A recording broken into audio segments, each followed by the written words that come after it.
This video, from OS College, demonstrates how to add a shortcut to a folder in Google Drive. This is a link to a document found in a folder where the document is not stored.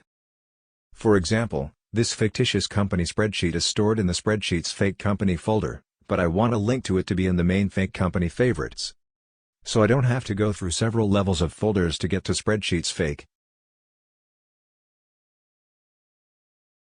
I created a link by creating a shortcut. This is helpful if I want to access a document every once in a while, but I don't want to star it. Shortcuts allows me to create my own favorites folders. It also allows me to have a link to the same document in several different folders. Shortcuts can be created in text documents,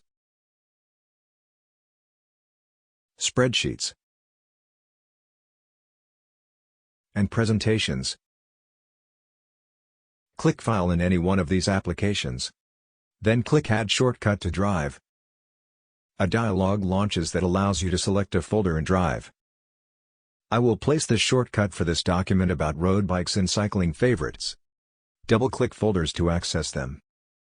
When you are in the desired folder, click Add Shortcut here. There is now a new shortcut to the document.